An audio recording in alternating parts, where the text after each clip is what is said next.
do capítulo 4 de 1 Samuel, versículo 15, 16, 17 e o 18, diga glórias a Deus. Escrito está: ora, Eli tinha 98 anos de idade, e os seus olhos estavam escuros, de modo que não conseguia enxergar. 16. E o homem disse a Eli: eu sou aquele que saiu do exército, e hoje fugi do exército. E ele disse: o que se fez lá, filho meu? 17. E o mensageiro respondeu e disse: Israel fugiu de diante dos filisteus, e também houve um grande massacre no meio do povo, e também os seus 2 filhos, Ofni e Finéias, estão mortos, e a arca de Deus é tomada. O versículo ou parágrafo de número 18 diz assim, e sucedeu, quando ele fez menção da arca de Deus, Eli caiu da cadeira para trás, ao lado do portão, e quebrou-se o seu pescoço, e ele morreu, pois era um homem velho e pesado, e ele havia julgado Israel por 40 anos, e você senta dando glórias a Deus. Meus irmãos, curva a sua cabeça rapidamente, só para me fazer uma oração, como de costume. Pai, eu quero te glorificar, quero bendizer o teu nome e lhe agradecer por esta oportunidade única, dentro desta noite única, que o Senhor nos preparou, Senhor, para enfim te adorar, te glorificar, bendizer o teu santo nome. Senhor, que não seja eu ministrando a tua palavra, mas seja o teu poder e o teu espírito sobre a minha vida, a fim de que sua igreja seja alcançada e mais uma vez seja tomada com o teu poder, com a tua unção e com a tua glória, em nome de Jesus, amém? Amém. Meus irmãos, nunca houve, eu peço que você preste bem atenção nessa mensagem que eu vou trazer para o seu coração, que eu tenho certeza que Deus falará contigo. Nunca houve-se um tempo tão sombrio sobre a nação de Israel, sobre esse tempo que nós acabamos de ler. O livro de 1 Samuel, capítulo de número 4, e o versículo 15, 16, o 17 e o 18, que nós acabamos de ler, Israel sofre de uma decadência espiritual. Israel sofre de uma calamidade espiritual. Nessa época aqui, só para os irmãos poderem compreender a mensagem, nessa época aqui, Israel não tinha um líder espiritual sobre a liderança do povo. Eu costumo dizer que Israel não tinha um líder, porque os líderes que haviam na época, um por nome de sacerdote Eli, que exercia o seu ministério sacerdotal sobre a nação de Israel, estava velho, estava já cego dos olhos, estava inchado e pesado. Ele governou sobre o sacerdócio de Israel 40 anos. Ele teve a responsabilidade de ser um intermediador entre o povo e Deus. Só para os irmãos entenderem o que significa intermediador. Intermediador é aquele que pega todo tipo de problema do povo e transformava em um sacrifício dentro do templo e levava essa adoração até o Deus de Israel. Então o sacerdote pegava um cordeiro ou um carneiro que ainda mamava de toda a nação de Israel, a nação trazia até a porta do templo, e o sacerdote então pegava aquele sacrifício, fazia todo o serviço sacerdotal, que eu não vou falar, senão se estende o tempo, e oferecia o sacrifício mensal, semanal, diário e anual ao Deus de Israel. Quando Deus, o Deus de Israel, o Deus de Abraão, de Isaac e de Jacó, recebia esse sacrifício anual da nação de Israel ou do povo de Deus, quando Deus recebia esse sacrifício do povo, então o sacerdote queimava o sacrifício e a fumaça subia ao céu. Então a fumaça desaparecia, dava a entender que Deus havia extirpado a fumaça sobre as suas narinas. Mas quando Deus não recebia o sacrifício da nação de Israel, então o povo tinha que voltar até a sua casa, procurar ver aonde que eles erraram, e eles voltavam de novo no ano seguinte, até a porta do templo de Israel, para poder oferecer um sacrifício anual, mensal, semanal ou diário. Só que nesse texto que nós acabamos de ler no livro de 1 Samuel, capítulo de número 4, o versículo de número 15, 16, 17 e 18, é o tempo mais sombrio que a nação de Israel já viveu. Alguns pregadores por aí costumam dizer que o tempo mais sombrio que o povo de Deus, que é Israel, aquele povo a qual Deus um dia escolheu, aquele povo a qual Deus um dia separou, aquele povo a qual Deus um dia elegeu, aquele povo a qual um dia Deus disse: esse é meu povo, será o meu povo e eu serei o seu Deus. Nunca houve um tempo tão sombrio em que Israel enfrentara. Alguns pregadores costumam dizer que a época mais sombria que Israel enfrentou de idolatria, de pecado, imoralidade sexual, foi na época do rei Acabe. Quando Acabe casa-se com Jezabel, então ele transforma a adoração ao Deus de Israel em uma adoração mística. De dia, das 9 às meio-dia, o povo de Deus adorava a Deus. Das 3 da tarde até as 10 horas da noite, o povo adorava a Deus Baal, a deusa Astarote, a deusa Diana, Moloque, Mardoque, todo tipo de divindade pagã que havia sobre o reinado babilônico. Então algumas pessoas que gostam de estudar a Bíblia costumam dizer que o tempo mais sombrio que Israel viveu foi na época do rei Acabe. Eu já discordo desse ponto de vista. O tempo mais sombrio que Israel viveu foi no tempo dos juízes. Cada um fazia o que queria, cada um andava para onde queria, cada um se locomovia para onde queria, servia a quem queria, fazia o que queria, fazia daquilo que bem entendia da sua vida. Essa época neotestamentária, essa época de introdutória de um texto caótico que nós acabamos de ler, é a época que Israel mais sofreu. A época dos juízes se termina e começa agora a época da monarquia. Não havia rei, não havia líder ainda no capítulo de número 4. Samuel, ele nasce de um projeto de Deus, de um propósito de Deus. Algumas pessoas costumam dizer que Samuel nasce de um pedido de uma mulher por nome de Ana. Não, porque a Bíblia vai dizer que Deus havia cerrado a madre de Ana. A Bíblia é diferente em dizer sobre Ana da forma que ela se direciona a Sara. A Bíblia vai dizer que de Sara era uma mulher estéril. A Bíblia vai dizer que Rebeca era uma mulher estéril. A Bíblia vai dizer que Raquel era uma mulher estéril. Mas de Ana não. A Bíblia vai dizer: e Ana, mulher de Eucana, e sofria com a sua competidora por nome de Penina. Deus havia cerrado a madre de Ana. Por quê? Porque Deus havia tido dado um tempo de espaço sobre a madre de Ana, para Ana poder sofrer, para Ana poder padecer, para quando a Ana fizesse um pedido a ele, ao Deus de Israel, então Deus atenderia aquele pedido, e dentro daquele pedido Deus enviaria Samuel, o juiz, o sacerdote, o profeta que Deus levantara na época. Samuel é levantado nessa época, uma época em que Israel sofre de uma calamidade espiritual. O reinado de Israel, ou a monarquia que Israel vivia, ia-se tudo bem. A sociopolítica de Israel ia de bem a melhor, mas Israel sofria de uma decadência espiritual. E eu começo a pregar para a sua vida agora. Os líderes da época sobre a nação de Israel, os sacerdotes da época da nação de Israel, haviam se corrompido. Eli era até um bom sacerdote, Eli era até um homem vitorioso, um homem que cresceu na escola do sacerdócio, um homem que se sobressaiu liderando a nação de Israel como um sacerdote.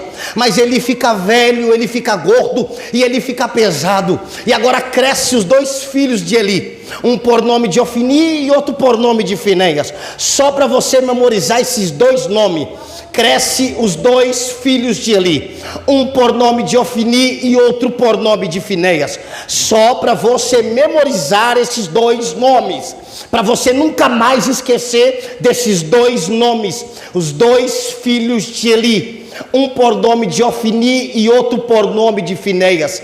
Segundo a cultura sacerdotal da época, quando uma pessoa nascia de uma linhagem sacerdotal e ela completava os 12 anos de idade, já passava a sua maioridade, então se Deus não falasse com essa pessoa, ela deveria seguir a linhagem sacerdotal. O pai dele era sacerdote ali. Então os filhos crescem dentro de uma casa de sacerdote, aprende o que é uma verdadeira adoração a um Deus todo-poderoso, sabe como Deus gosta de ser adorado, sabe como Deus gosta de receber toda a sua nação na porta do templo e ali costumeiramente ser adorado.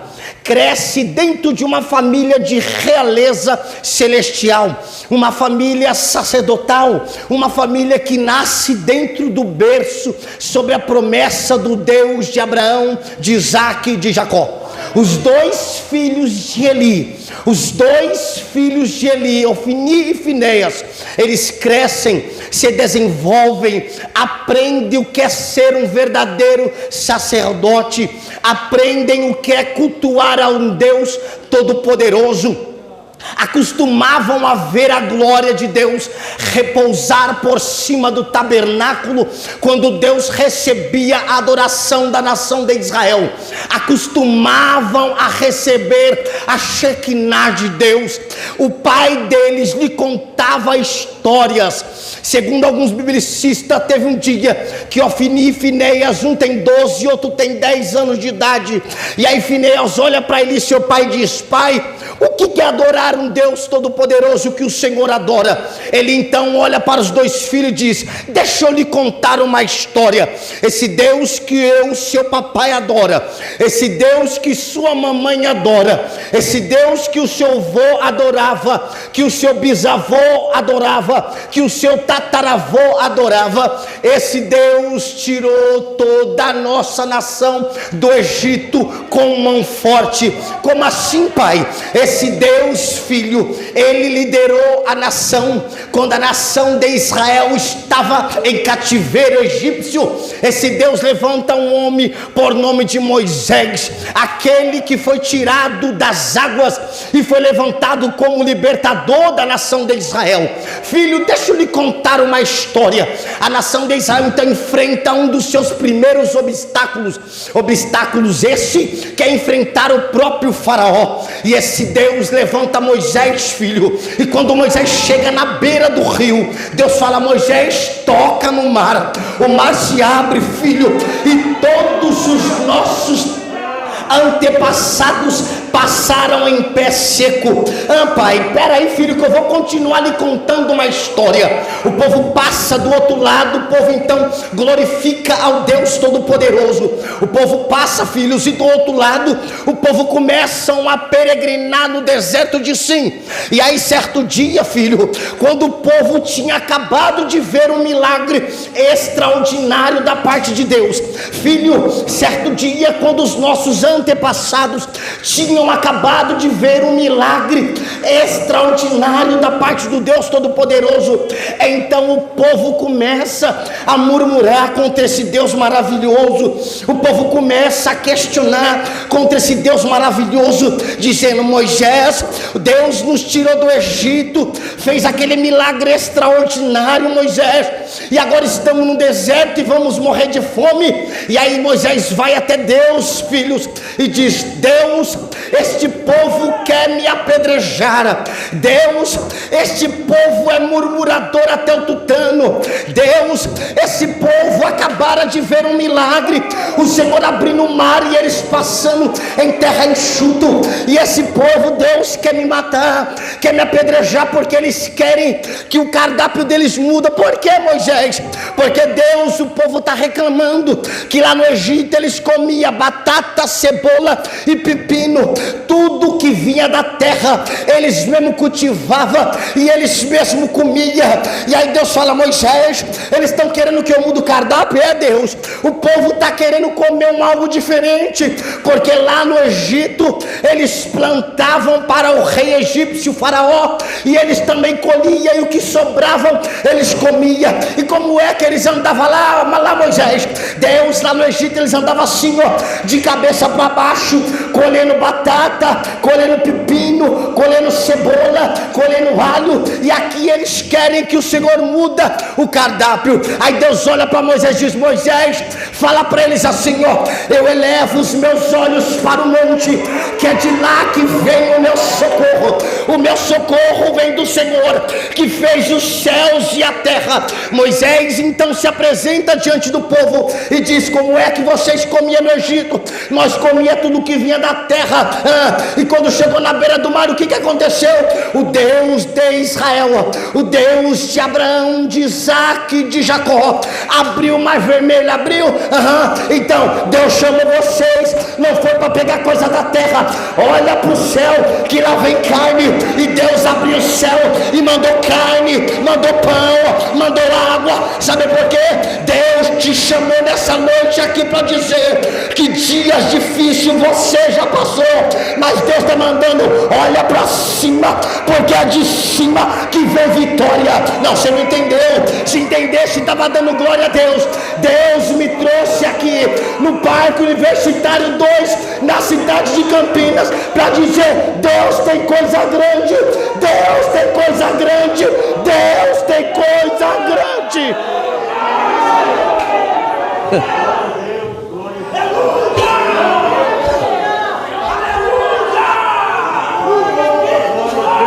Eu estou sentindo Deus nesse lugar.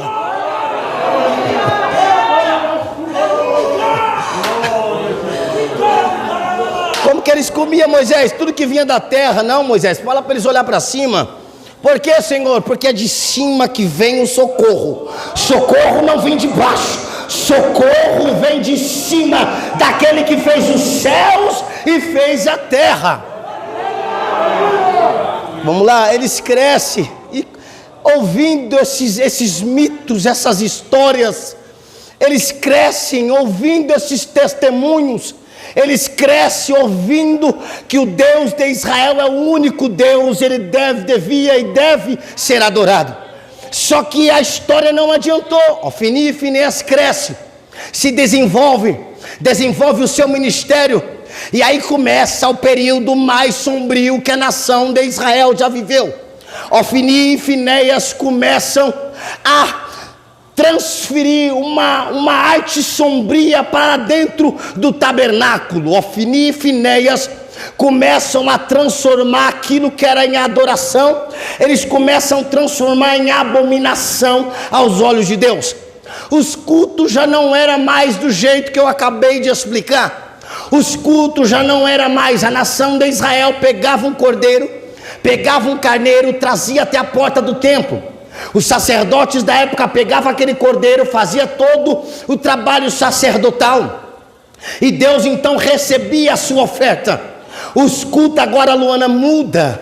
A nação de Israel traz cordeiro, traz carneiro, eles até pegam, mas lá dentro, na hora do holocausto, lá dentro, na hora de ofertar, lá dentro, na hora de sacrificar, os dois principais sacerdotes da época, filho de Eli, eles se corrompem, eles pegam mulheres prostitutas da época, entram para dentro do templo e começa a promiscuidade sexual dentro do templo de Israel.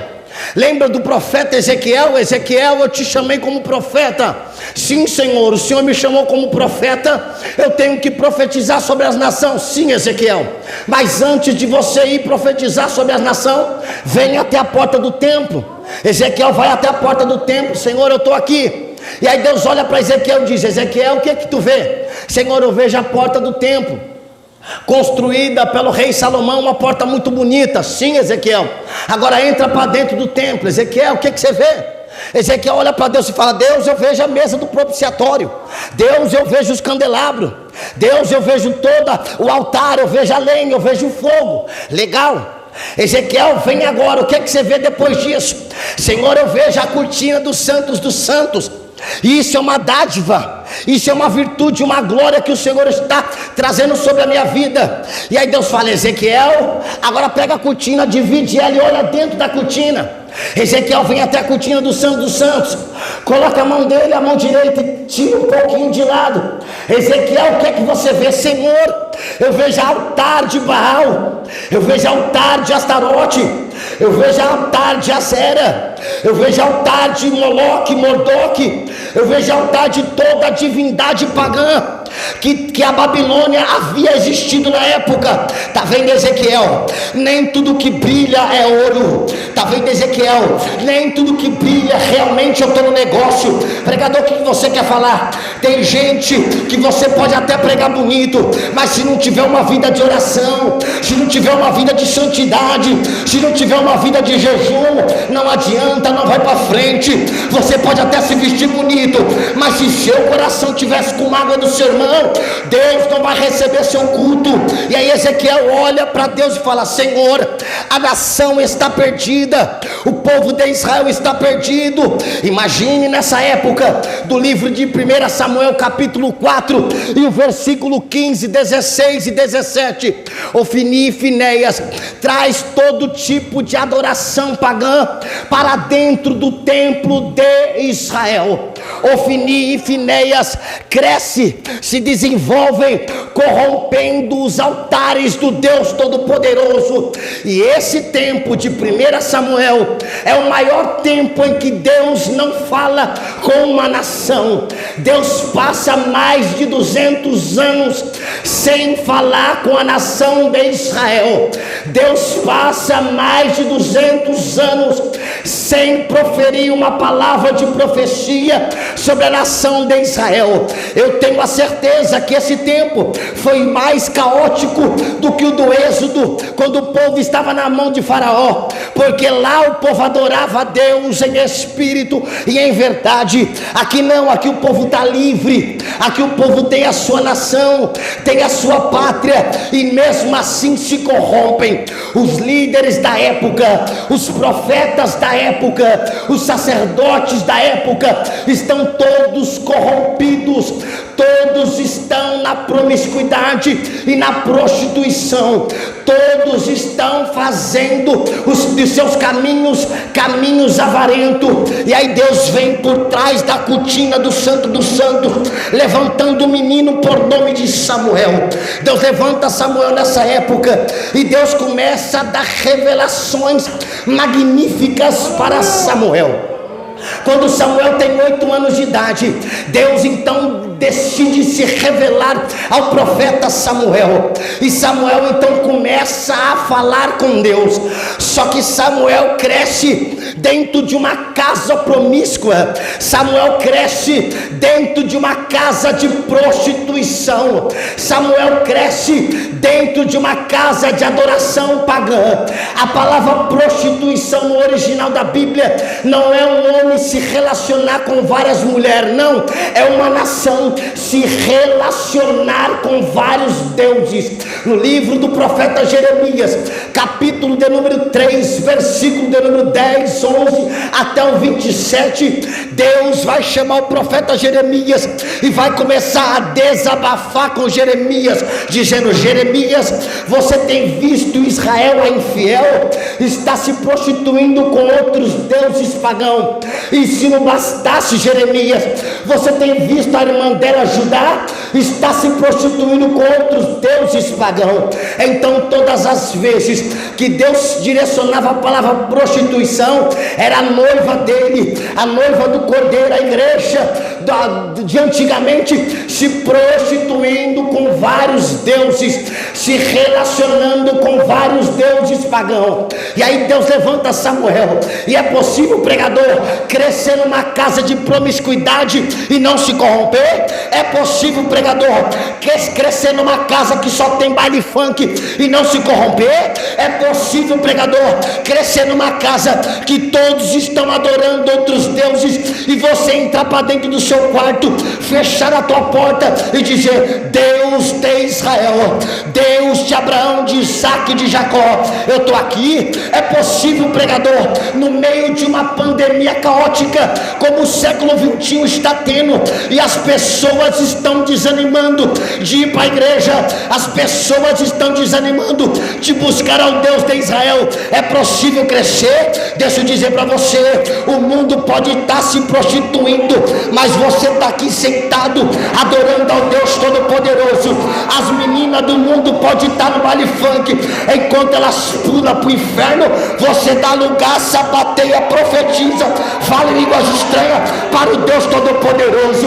Os pagodeiros podem estar lá no mundo adorando a deuses pagãos, enquanto eles estão cantando lá sertanejo.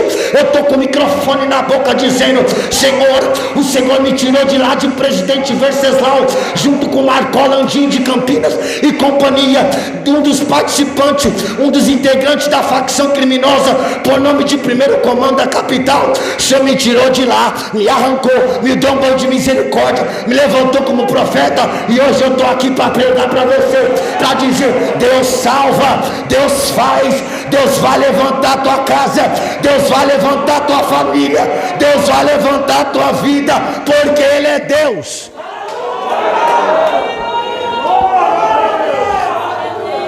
Vamos lá. O que eu quero dizer para vocês é isso aqui só. Ele começa a envelhecer e os seus olhos ficam escuros, porque os seus dois filhos, Ofni e Finéias, fizeram da casa do Senhor uma casa, uma baderna, uma bagunça. E aí o que nós lemos agora, o versículo do número 15, 16 e o 17, eu quero trazer algo diferente para a sua vida hoje. O povo está todo corrompido, os líderes da época estão em pecado. Os líderes da época estão adorando a outros deuses dentro do templo. E aí Deus então decide intervir no meio dessa baderna, intervir no meio dessa bagunça. No livro de Samuel, cada um fazia o que queria, cada um ia para onde queria. Os profetas da época já não profetizavam mais a verdade. Os profetas da época, eles se venderam a pratos de lentilha. Os profetas da época só profetizavam aquilo que agradavam ao governador da época ou ao juiz da época em ouvir. Os profetas da época estão adorando a deuses pagãos. Não tem mais profeta na época, não tem mais sacerdócio sério na época. O corpo de Israel está todo corrompido. Só que Deus não divide a sua glória com ninguém. Escute isso aqui: Deus não divide a sua glória com ninguém. Deus não divide o momento em que você tem que adorar Ele com ninguém. Deus então decide intervir, e Deus levanta outra nação, a nação por nome de os filisteus. Os filisteus se levantam contra Israel. Os filisteus vêm guerrear contra Israel, porque Israel era uma nação que ela era tão destacada na época, que todas as nações invejavam Israel. O povo filisteu invejava Israel, os assírios invejavam Israel, os egípcios invejavam Israel, os amorreus invejavam Israel. Todas as nações da época tinham inveja de Israel. Deus então decide corrigir Israel, levantando outra nação. Lembra quando Deus levanta o rei Nabucodonosor? Deus levanta Nabucodonosor para corrigir Israel. Aqui Deus levanta outra nação para corrigir Israel. Todas as vezes que Israel ia para a guerra, Israel levava uma caixa quadrada na frente. Essa caixa, os irmãos sabem que simbolizava a presença de Deus, que era a Arca da Aliança. A Arca da Aliança, que habitava os querubins, e a presença gloriosa do Eterno. Todas as vezes que Israel ia para uma guerra, Israel então pegava um grupo de levitas, João Carlos, colocava o grupo de levita na frente da linha de fogo. Os levitas carregavam a Arca da Aliança nos seus ombros, cada um carregava a aliança de um lado, e eles iam carregando, cantando e gritando. Não tinha nação que segurava Israel, não tinha povo que combatia Israel. Todas as guerras que Israel ia, Deus sempre deu vitória para Israel. Todo povo que Israel enfrentou, Israel massacrou, porque todas as vezes que Israel ia para a peleja, Israel levava a presença de Deus. Lembra quando Moisés disse para o Senhor: Deus, se o Senhor não for conosco, nós não iremos. Deus, se o Senhor não for conosco, nem daqui sairemos.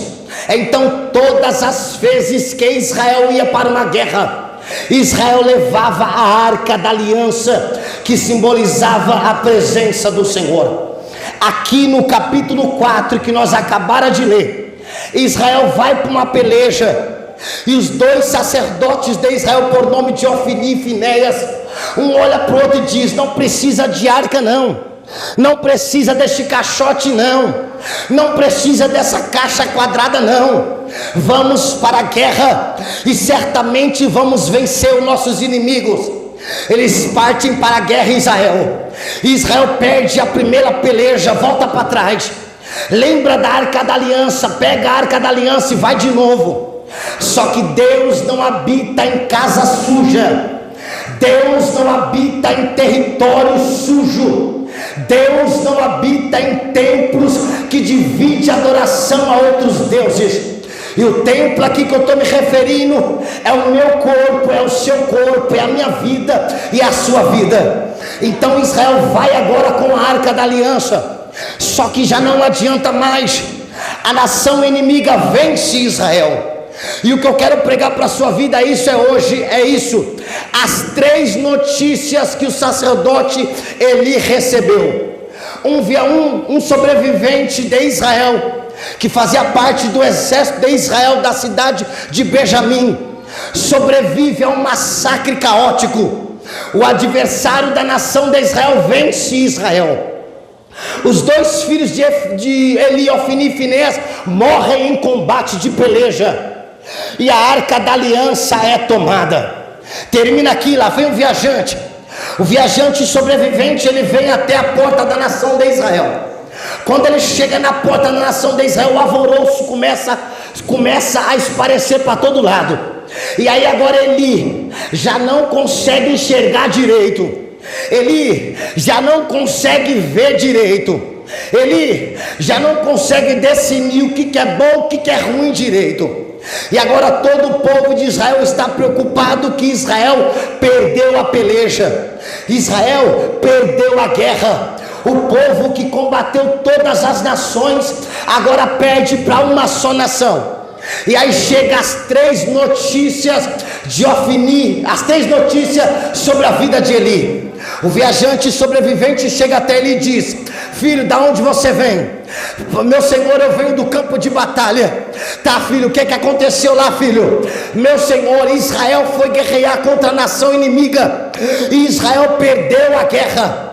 Filho, o que aconteceu lá, filho? Meu senhor, Israel foi prevalecer contra uma nação, e agora Israel perdeu a guerra. Mas filho, Israel não levou a arca, levou o Senhor, mas não adiantou. Israel perdeu a guerra. Filho, o que aconteceu com a nação? Senhor, a nação inimiga, Senhor, ela veio contra nós, veio guerrear, veio batalhar, e nós não sobrevivemos a eles, perdemos a guerra. Legal, ele recebe a primeira notícia, que aqui as 3 notícias que ele recebe. A primeira notícia que ele recebe é que a nação de Israel havia perdido a guerra. Continua, meu filho, qual que é a segunda notícia? Meu rei, meu senhor, meu sacerdote, meu líder, a nação de Israel perdeu a guerra. Primeira notícia. Segunda notícia: os seus 2 filhos, Ofni e Finéias, morreram.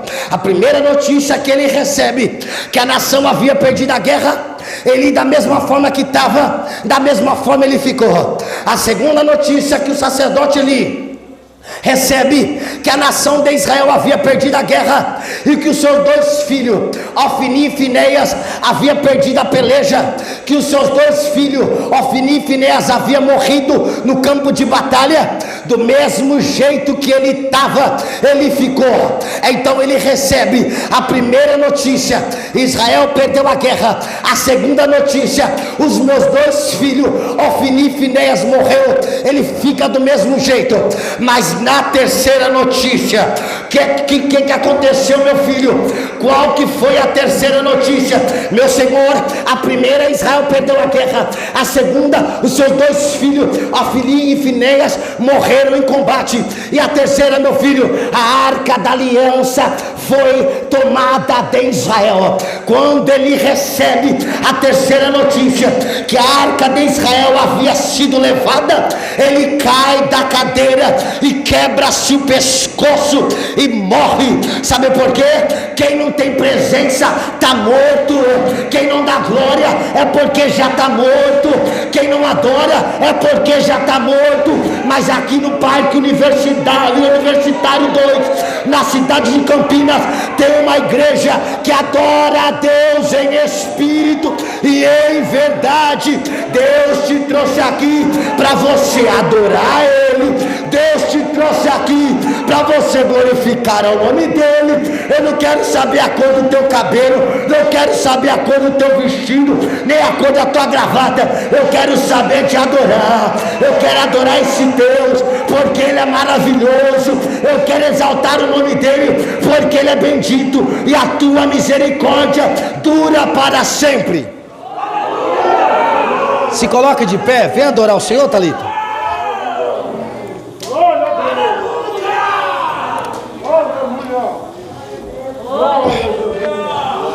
Tem pessoa que está pensando que Deus está com ela e Deus já não está com ela, irmãos. Tem pessoa que está pensando que Deus está com ele e Deus já não está com ele, irmãos. Tem pessoa que está pensando que está carregando a presença e já não tem mais a presença. Se vocês notarem no texto que nós acabamos de ler, na última notícia que o sacerdote ele recebe, ele cai da cadeira e quebra-se o pescoço. Eli era o líder espiritual de Israel. Eli representava o próprio Deus em sinônimo de sacerdócio na terra. Eli era praticamente um líder de Israel. Quando ele cai da cadeira e quebra-se o pescoço, Deus está querendo dizer, Eli era o líder, ele é a cabeça. A nação de Israel era o corpo. Eu estou me desligando do corpo por um espaço de tempo. Eu tive orando ao Senhor, eu falei, Senhor, mas por que ele quebra o pescoço? Por que ele cai da cadeira, quebra o pescoço? Aí o Espírito de Deus me disse, porque nessa época, filho, eu me desliguei da nação de Israel.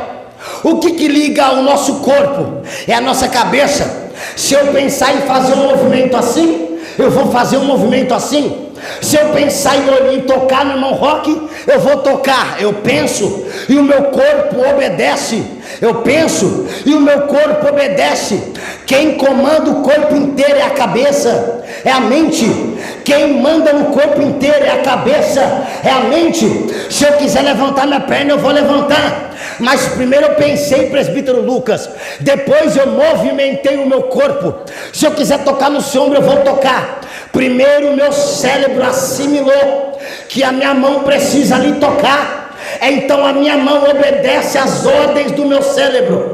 Quando o sacerdote ele cai da cadeira e quebra o pescoço, Deus está dizendo para a nação de Israel na época: eu estou me desligando de vocês, eu estou me separando de vocês. E terra que não tem presença é terra vazia. Corpo que não tem presença é corpo vazio. Igreja que não tem presença é igreja vazia. Casa que não tem presença é casa vazia. E aonde não tem vida, a morte reina. Aonde não tem presença, a morte reina. Eli já não tinha mais a presença de Deus. Então, se ele não tinha presença, a morte agora começa a reinar. E eu termino aqui. Perca tudo. Perca amigo como eu já perdi um monte. Perca companheiro como eu já perdi um monte. Perca as pessoas que te abraçam e dão tapinha nas suas costas, querendo te agradar como um monte já tentou me agradar. Perca seu emprego, que perca. Perca sua faculdade, que perca. Perca seu possível namoradinho, que perca. Só não pode perder a presença. Só não pode perder a presença. Só não pode perder a presença. Só não, você não entendeu. Se entendesse, estava dando glória. Perde dinheiro, perde casa, perde carro, perde família, perde filho, perde filha, perde marido. Só não pode perder a presença. Só não pode perder a presença.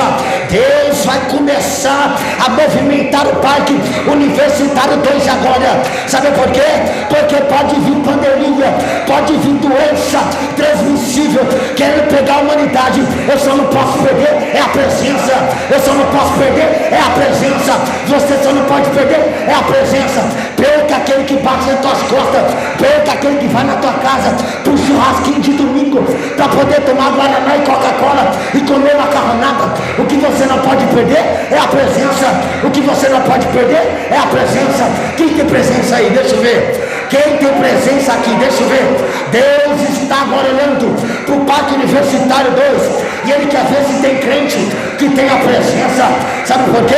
Porque quem tem a presença está na prova, mas está dando glória. Está no vale, mas está dando glória. Está na luta, mas está dando glória. A situação está difícil, mas está adorando. Só não pode perder a presença. Só não pode perder a presença. Só vou parar quando você dá glória com gosto. Só vou parar quando você levantar a mão para você me adorar. Perca tudo, só não perca a presença. Perca amigo, só não perca a presença. Perca casamento, só não perca a presença. Perca, só não perca a presença. Sabe por quê? Porque é a presença que te levanta. É a presença que te mantém vivo. É a presença. É a presença, é a presença, é a presença. E a presença está aqui, ó. A presença está aqui, ó. A presença está aqui, ó. A presença está aqui, ó. Sinta a presença do Eterno. Sinta a presença do Eterno. Deus vai fazer algo diferente hoje no Parque Universitário 2. Enquanto você adora, Deus quebra a cadeia. Enquanto você adora, Deus dá livramento de morte. Enquanto você adora, Deus busca a tua família. Enquanto você adora, Deus salva o teu filho. Adora. Só vai adorar quem tem a presença. Só vai adorar quem tem a presença. Se você olhar para esse irmão do teu lado e você vê que ele não está dando glória, é porque infelizmente falta a presença na vida dele. Aí sabe o que você faz? Toca no ombro desse irmão e diz: irmão, se você não tiver a presença, eu tenho a presença. Eu tenho a presença. Eu tenho a presença. Vamos adorar o Senhor. Perca tudo. Perca amigo, perca tudo. Só não perca a presença. Perca tudo, só não perca a presença, porque com a presença você tem tudo, e o nome do Senhor será glorificado. Continua adorando e vamos adorar o Senhor.